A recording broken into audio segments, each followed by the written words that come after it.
ऐसा ना हो कि सरकार को समझने में देर हो जाए। तो ये एक भ्रांति फैलाई जा रही है कि सरकार के पास पैसा नहीं है। पैसा दरअसल मैनेज करना होता है। हजारों करोड़ रुपया आज कॉर्पस घराने को छूट दी जा रही है। हजारों करोड़ रुपया आज कॉर्पस घराने को कर्ज माफ किया जा रहा है। वो फंड कहां से आता है? हम तो एक बहुत छोटे कर्मचारी हैं। जब धनखड़ जैसे जो हमारे देश के उपराष्ट्रपति जैसे लोगों ने 15 दिन के भीतर घुटने टेक कर अपनी पेंशन के लिए फॉर्म लगाया है, तो आप समझ जाइए कि पेंशन हमारे बुढ़ापे के लिए कितनी जरूरी है। और हम इस बुढ़ापे की लाठी के लिए यूपीएस के ऑप्शन देने के बाद में आपने देखा केवल इस देश के एक केंद्रीय कर्मचारियों ने 1% भी पेंशन को स्वीकार नहीं किया। अगर वो यदि हमारे साथ कुठाराघात ना होता, इस आक्रोश को देख रहे हैं, ये आक्रोश बढ़ता चला जाएगा। सरकार को समझना चाहिए। हमारी एक ही मुख्य मांग पुरानी पेंशन बहाली। आज सरकार के नुमाइंदों को भी पता है, राज्य के केंद्र के प्रत्येक मंत्रालय को भी पता है कि इन कर्मचारियों का बुढ़ापा, इन कर्मचारियों की सामाजिक सुरक्षा तभी संभव है जब इनको पुरानी पेंशन बहाल दे दी जाएगी। अब सबसे बड़ी समस्या है कि जितना हमारा कॉर्पस पीएफआरडीए के तहत अरबों रुपया पड़ा है, ये कारपोरेट घराने को कम से कम ब्याज दर पे देके हमारे पैसे की शरेआम लूट हो रही है। तो हमारा दिल्ली सरकार से, केंद्र सरकार से और भारत की एक एक सरकार से, हर एक राज्य सरकार से निवेदन है कि इन कर्मचारियों की भविष्य की और जो हमारी सुरक्षा है उसको सुरक्षित करें, पुरानी पेंशन शीघ्र से शीघ्र बहाल करें, ताकि हमें यूं इस तरह सरकार का दरवाजा न खटखटाना पड़े। आपने एक सवाल किया था, बड़ा सुंदर सवाल किया था मेरे भाई से कि ये जो कार्यक्रम था रामलीला मैदान में होना था। हाँ, बिल्कुल रामलीला मैदान में होना था और रामलीला मैदान की हमें एनओसी की भी प्रदान कर दी गई थी।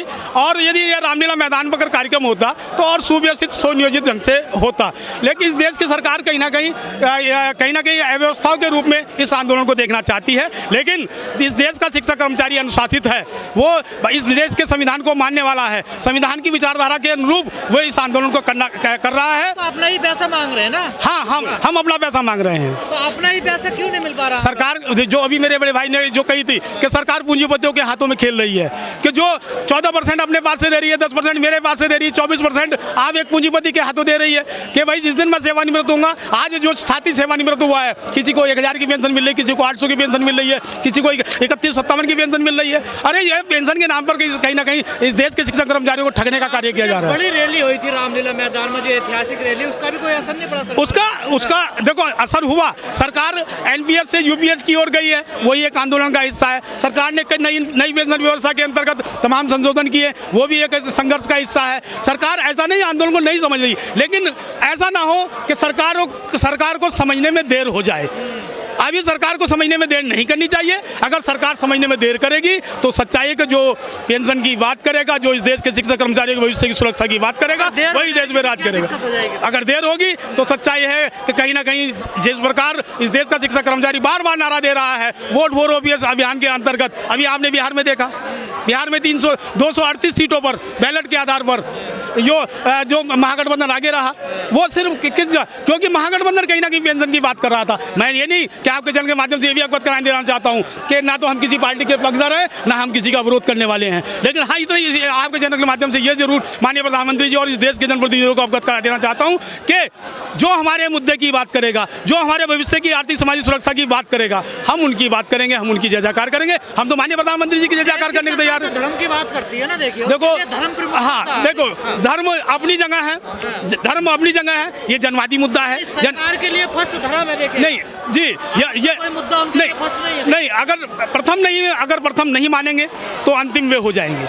क्या वजह है? ज्यादा बजट खर्च हो जाएगा, सरकार का ज्यादा भार आ जाएगा। देखो, इस वजह से सरकार। पत्रकार बंधुओं, आपका स्वागत है कि आप हमारी बात को जन जन तक पहुंचा रहे हो। आपको स्पष्ट और साफ सुथरी बात बताना चाहते हैं कि हमारी रिसर्च कमेटी केंद्र में और प्रत्येक राज्य की सरकारों के साथ टेबल टॉक कर चुकी है। टेबल टॉक करने के बावजूद एक एक आंकड़ा प्रस्तुत किया गया है कि अगर सरकार ओपीएस देती है तो सरकार खुद लाभ में है। उदाहरण के लिए 10% कर्मचारी का कटा, 14% राज्य सरकार ने दिया, 24% पैसा हर एक कर्मचारी का लगातार प्रत्येक महीने पीएफआरडीए केंद्र में जा रहा है। अगर यही पैसे को मैनेज करके हर साल हर राज्य में कोई 10,000 20,000 कर्मचारी जो रिटायर होते हैं उनकी ओपीएस के लिए लगाया जाए, पुरानी पेंशन को देने में लगाया जाए, तो सरकार उससे भी कई गुना फायदे में है। तो ये एक भ्रांति फैलाई जा रही है कि सरकार के पास पैसा नहीं है। पैसा दरअसल मैनेज करना होता है। हजारों करोड़ रुपया आज कॉर्पस घराने को छूट दी जा रही है, हजारों करोड़ रुपया आज कॉर्पस घराने को कर्ज माफ किया जा रहा है। वो फंड कहाँ से आता है? पेंशन तो मात्र अंश मात्र है, 2% 3% टोटल पैसे से ही पेंशन का चैनलाइज हो जाता है। आज यहाँ दिल्ली में है, मोदी जी तो है नहीं, देखिए वो तो अयोध्या में है, देखिए। मगर ये जन जन की पुकार है। हमने भारतीय रेलवे से सैकड़ों की संख्या में यहाँ लोग आए हैं, शिक्षक आए हैं। यह एक उनको संकेत है। कुछ लोग कहते हैं, आज जैसे आपने पहले मेरे साथियों से सवाल किया रामलीला मैदान की रैली से, हम यहाँ कुछ गुम करके कुछ गवा के हमारे पास कुछ नहीं है। सरकार ने दबाव के नीचे आकर ही एनपीएस से यूपीएस, और अब एक झटके की जरूरत है। मेरे सारे साथी एक झटका और मारेंगे तो इस जो हमने एनपीएस से यूपीएस है उस यू को ओ में तब्दील करने का मेरे सारा शिक्षक और ये मेरा रेल का कर्मचारी काम करेगा। मोदी जी आज अयोध्या में हैं, मगर उनके इनपुट, उनके आईटी जाल, उनके इंटेलिजेंस, उन्होंने हमें सिर्फ डरते हुए रामलीला मैदान में जो है वो हमें वहाँ इजाज़त नहीं दी गई। हमें जंतर मंतर पे मजबूरन बस एक सीमित अपना छोटा प्रोग्राम करने पे सरकार ने मजबूर किया। ये हमारी उन्हीं रैलियों का नतीजा है कि आज जो ये शिक्षक देश का कर्मचारी जाग चुका है। हमारा एक एक कर्मचारी अपने हिसाब किताब रख रहा है। अगर हम तो एक बहुत छोटे कर्मचारी हैं, जब धनखड़ जैसे जो हमारे देश के उपराष्ट्रपति जैसे लोगों ने 15 दिन के भीतर घुटने टेक कर अपनी पेंशन के लिए फॉर्म लगाया है, तो आप समझ जाइए कि पेंशन हमारे बुढ़ापे के लिए कितनी जरूरी है। और हम इस बुढ़ापे की लाठी के लिए हमें अपने कहीं तक भी आंदोलन करना पड़े, हमारी कमेटी है, सेंट्रल कमेटी है, इसके बाद वो निर्णय लेगी, जो वो निर्णय लेगी हम सब कर्मचारी आंख मूंद के कामरेड अमरीक सिंह जी, कामरेड विजय बंधु जी, उनके पीछे उनके इशारे पे तीर की तरह पीछे हम पूरा सैलाब जाने का काम करेंगे। पुरानी पेंशन बहाली की मांग सरकार से करते हैं। साथ ही जो देश में 2011 के बाद में जो इससे पहले जो बेसिक शिक्षा परिषद के अंतर्गत जो नियुक्त शिक्षक है उन पर एक काला कानून टीईटी के नाम से लागू किया है, उसके विरोध के रूप में भी आए हैं, निजीकरण के विरोध के रूप में भी आए हैं, एनपीएस यूपीएस के विरोध के रूप में भी आए हैं। और ये आक्रोश सरकार को समझना चाहिए। जब तक पुरानी पेंशन बहाली नहीं होगी तब तक संघर्ष जारी रहेगा। सरकार ने तो 2 ऑप्शन दे दिए ना आपको। देखो सरकार ने जो 2 ऑप्शन दिए हैं, एनपीएस और यूपीएस के नाम से दो ऑप्शन दिए हैं।